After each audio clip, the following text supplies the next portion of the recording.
नमस्कार साथियों, स्वागत है आप सभी का रियल न्यूज एंड एनालिसिस में। मैं हूं अंकित अवस्थी। आप हैं मेरे साथ में इस बेहतरीन सेशन में जहां आप देश और दुनिया की उन तमाम खबरों को एक ही सत्र में जानते हैं जो कि आपके competitive exam point of view से काफी महत्वपूर्ण है। साथियों, एक इंटरेस्टिंग खबर आ रही है। इंटरेस्टिंग खबर ऐसी जिसे सुनकर के एक बार के लिए आपका दिमाग चकरा जाएगा। कैसे? देखिए, आप में से बहुत सारे लोग दुनिया भर में कीटाणु, जीवाणु, बीमारी, इन सब के बारे में जानते हैं। आप जानते हैं कि अगर कोई व्यक्ति बीमार है तो कोई ना कोई उसके लिए कारक जिम्मेदार है। वायरस जिम्मेदार हो सकता है, बैक्टीरिया, फंगस, प्रोटोजोआ, कोई ना कोई ऐसी चीज है जो कि किसी व्यक्ति को बीमार करने के पीछे जिम्मेदार है। कोई माइक्रोब है जिसने बीमार किया है। धरती पर तो यह बात समझ में आती है, लेकिन धरती से 440 किलोमीटर ऊंचाई पर इंटरनेशनल स्पेस स्टेशन में कोई ऐसी बीमारी का वायरस या बैक्टीरिया पैदा हो जाए जो दवाई से ना मरे, उसके ऊपर अगर दवाई का प्रयोग भी किया जाए तो उसका असर उस पर ना हो, मल्टीपल ड्रग रेजिस्टेंस एमडीआर का फीचर उसने डेवलप कर लिया हो, तो भाई साहब सुपर बग ही कहलाएगा। जी हां साथियों, वर्तमान के अंदर इंटरनेशनल स्पेस स्टेशन से खबर आ रही है कि वहां पर कोई सुपर बग पैदा हो गई है।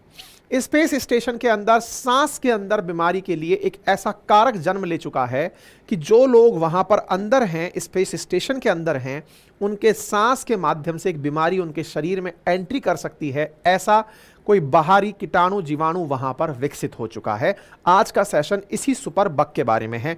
चर्चा कैसे लाइमलाइट में आई, सारी बातें बताएंगे, लेकिन इसके साथ साथ कुछ अतिरिक्त जानकारी भी देंगे।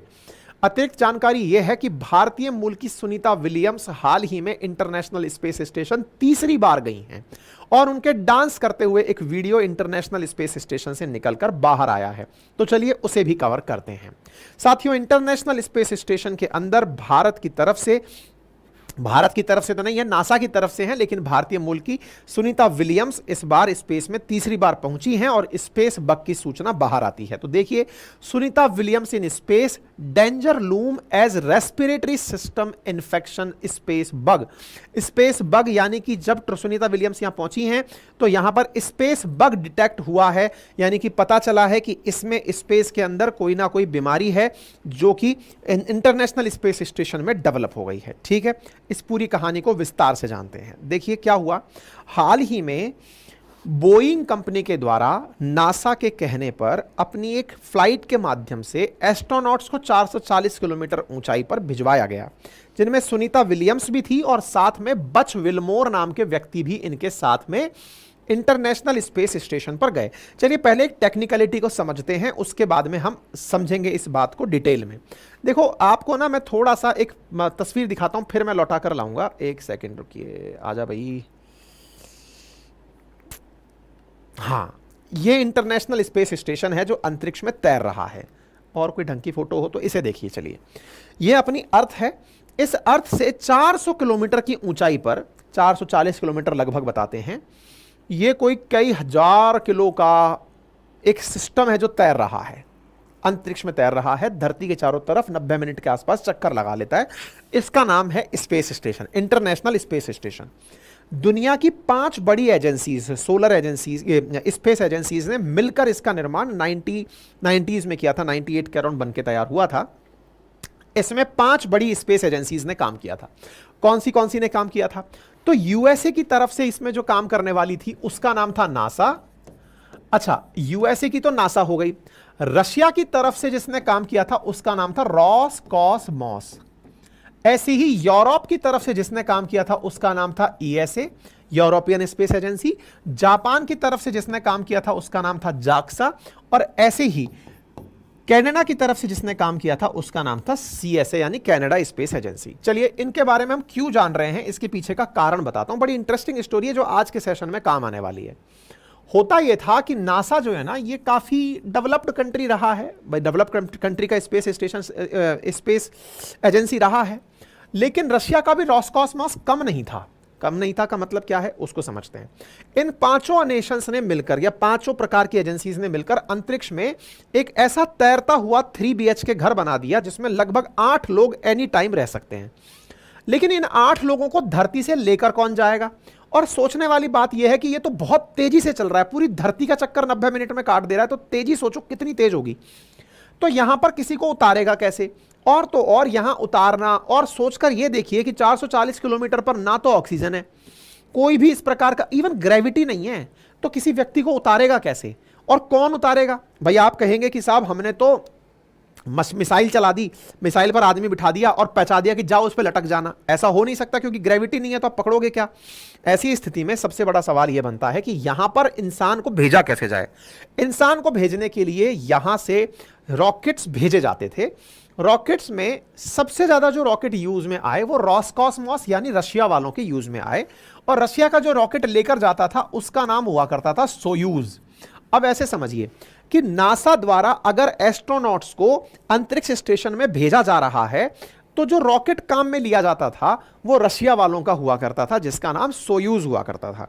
सोयूज में ये लोग बैठाकर भेजा करते थे। लंबे समय से ऐसा काम चल रहा था, मतलब ये समझिए कि 10-20 साल से तो ये काम चल ही रहा है कि सोयूज ही लेकर के लोगों को जाता था, एस्ट्रोनॉट इनके और सोयूज रशिया वालों का लेकर के पहुंच जाता था। लेकिन 2022 के अंदर क्या होता है, रशिया यूक्रेन वॉर हो जाता है। यूक्रेन का साथ देता है अमेरिका। अमेरिका और रशिया आमने सामने आ जाते हैं, दोनों के रिश्ते खराब होते हैं। खराब होते हैं तो अमेरिका और रशिया के बीच बढ़ती तल्खी का असर इंटरनेशनल स्पेस स्टेशन को भी देखने को मिलता है। इस स्थिति में सोयूज की उड़ान को रशिया रोकने की कह देता है कि साहब देखो, बहुत हुआ सम्मान, धरती पर लड़ रहे हैं और अंतरिक्ष में साथ जा रहे हैं, ये अच्छी बात नहीं है, हम अपना सोयूज की यात्रा रोकते हैं। अमेरिका ने कहा रोक लेना, थोड़ा समय हमें भी दो ताकि हम कोई दूसरा रॉकेट डेवलप कर लें ताकि इंटरनेशनल स्पेस स्टेशन पहुंचाया जा सके। यहां तक बात समझ में आई? तो रशिया ने कहा ठीक है, क्योंकि यहां पर इतने सारे एस्ट्रोनॉट्स हैं और मिलकर हमने इसको बनाया है, तो हम अपनी सेवाएं आपको देते रहेंगे, तब तक आप अपना बना लीजिए। तो ये दोनों के बीच में सलाह मशवरे के बीच में नासा ने अपनी तरफ से अपनी प्राइवेट एजेंसीज को बुलाया और कहा कि आप लोग जो है ना सोयूज की तरह ही एक मतलब यहां से वहां पहुंचाने के लिए, लोगों को ले जाने के लिए एक रॉकेट बनाइए। तो नासा के कहने पर स्पेस एक्स बोले तो स्टारलिंक वाला स्पेस एक्स, और मतलब एलन मस्क वाला स्पेस एक्स, और दूसरा एक और कंपनी जिसका नाम है बोइंग, ये दोनों कंपनी पहुंचती हैं नासा के पास कि सर हम तैयार हैं, बताइए क्या बनाना है। तो साहब इन दोनों ने 4 साल में ही मतलब नासा को बना करके, स्पेस एक्स ने तो दे दिया ड्रैगन नाम से एक ड्रैगन कैप्सूल बनाकर दे दिया कि आप चिंता मत करिए, आपको स्पेस में अगर किसी को भेजना होगा सोयूज छोड़िए, ड्रैगन से भेजिए। और बोइंग ने अपनी तरफ से भेज दिया स्टारलाइन, मतलब स्टारलिंक नहीं, स्टारलाइन नाम से इन्होंने अपना रॉकेट कैप्सूल बनाकर दे दिया कि साहब अगर चाहिए तो हमारे रॉकेट से आप भेज सकते हैं। ठीक है, आज जो आप न्यूज सुन रहे हैं सुनीता विलियम्स वाली, सुनीता विलियम्स इसी बोइंग की पहली उड़ान में इंटरनेशनल स्पेस स्टेशन गई हैं। अब तथ्य को रिलेट कर लिया आप लोगों ने। सोयूज अभी तक रिटायर नहीं हुआ है, लेकिन अमेरिका ने उसका रिप्लेसमेंट तैयार कर लिया है और बोइंग की तरफ से भेजे गए स्टारलाइन के माध्यम से एटलस वी रॉकेट के माध्यम से लॉन्च किया गया और कैप्सूल स्टारलाइन के अंदर सुनीता विलियम्स को कहां भेज दिया? ISS में भेज दिया। तो मतलब एक प्रकार से यह समझिए कि नासा ने सोयूज का अल्टरनेट एक नहीं 2 बना लिया। अब आप पूछेंगे कि क्या इतने दिन से सोयूज के भरोसे ही चल रहे थे क्या? नहीं, नासा इससे पहले 2011 तक अपना एक शटल यूज किया करता था जिसका नाम ही स्पेस शटल था। स्पेस शटल रिटायर हो चुका है और उसकी जगह फिर सोयूज आया। सोयूज के बाद अब ड्रैगन और स्टारलाइन आ गया है। तो ये बोइंग वाली जो जानकारी है, ये उम्मीद है अब आपको प्रॉपर तरीके से समझ में आ गई होगी। ठीक है ना? तो ये स्टारलाइन के बारे में मैंने बता दिया, स्टारलाइनर नाम है इसका। इसके माध्यम से भेजा गया है, जिस रॉकेट के साथ चढ़ा के भेजा गया है उसका नाम एटलस वी है। एटलस वी पर यह स्टारलाइनर है जिसमें कि क्रू को भेजा गया है। ये रहा क्रू को ले जा रहा स्टारलाइनर, जिसे आप लगा हुआ यहां देख सकते हैं। यहां पर जो धक्का देने के लिए काम में आया है इसका नाम एटलस वी है। इसके अंदर सुनीता विलियम्स और बैठ करके इंटरनेशनल स्पेस स्टेशन पहुंची हैं। तो अलायंस एटलस वी के माध्यम से लॉन्च किया गया है और ये इसकी लॉन्चिंग की कुछ तस्वीरें हैं जिनको आप यहां पर देख सकते हैं। ठीक है साहब, तो उम्मीद है कि ये सारी बातें। कौन कौन गए हैं? तो विल्मोर गए हैं जो ऑलरेडी 178 डेज अंतरिक्ष में रह चुके हैं, और सुनीता गई हैं जो 322 दिन ऑलरेडी अंतरिक्ष में रह चुकी हैं। ये इनकी कुछ तस्वीरें हैं जिन्हें आप देख रहे हैं जाते हुए। ठीक है साहब, इससे पहले कौन जाता था? सोयूज जाता था। तो ये कंटेंट यहां तक क्लियर हो गया, कोई दिक्कत तो नहीं है? चलिए, तो ये मैंने समझा दिया। आगे की तरफ और क्या समझाना है? ये बता दिया। इंटरनेशनल स्पेस स्टेशन में पहुंचे हैं 28,000 किलोमीटर प्रति घंटे की रफ्तार से स्पेस सेंटर जो है ना वो घूमता है और पृथ्वी के 24 घंटे के अंदर 16 चक्कर पूरी तरह से काट लेता है। इतनी स्पीड के साथ चलता है। तो सुनीता विलियम्स जो हैं वो यहां पर पहुंचती हैं और पहुंच करके उनका एक वीडियो वायरल होता है जिसमें कि वो अंदर एंट्री करके डांस करती हुई दिखाई दे रही हैं। मतलब इस तरह से खुश होते हुए यहां पर जब पहुंची है इंटरनेशनल स्पेस स्टेशन में तो उनकी तस्वीर काफी ज्यादा सोशल मीडिया पर साझा की जा रही है। स्टार लाइनर से पहुंची हैं, बोइंग का पहला एयरक्राफ्ट है जो लेकर के गया है, तो ये अपने आप में खुशी की चीज है।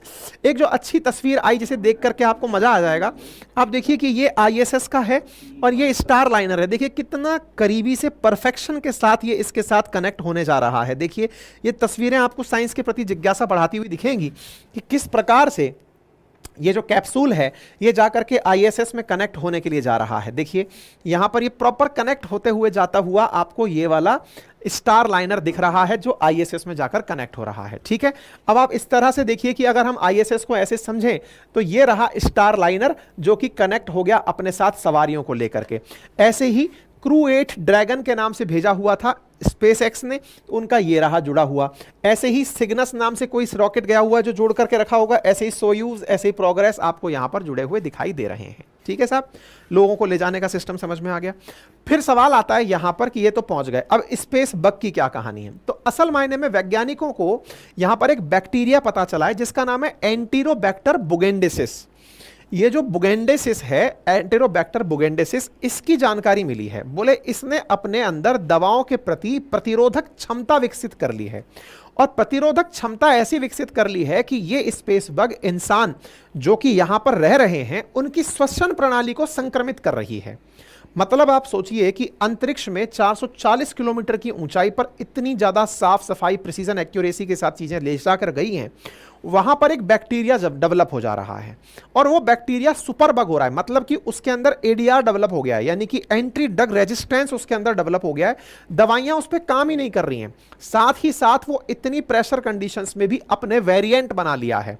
ये जो बैक्टीरिया की प्रजाति है जिसका नाम बुगेंडेसिस है, ये बुगेंडेसिस, अब इसका अध्ययन चल रहा है कि यार ये इतना खतरनाक बीमारी वहां पर कैसे क्रिएट हो गई है।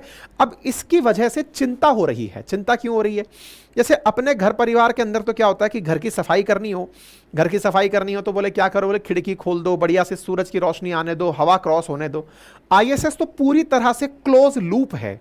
उस पूरे क्लोज लूप में, क्योंकि वायुमंडल की हवा तो वहां पहुंचती नहीं है, यहीं से ऑक्सीजन भेजा गया है, उसी ऑक्सीजन से पूरा क्लोज सिस्टम चल रहा है। तो उस सुपर बग का ट्रीटमेंट कैसे किया जाए जिस पर दवाइयों का असर बंद हो गया, ये एक वैज्ञानिकों की बड़ी चिंता बन गया, एक नई चिंता है वैज्ञानिकों के लिए।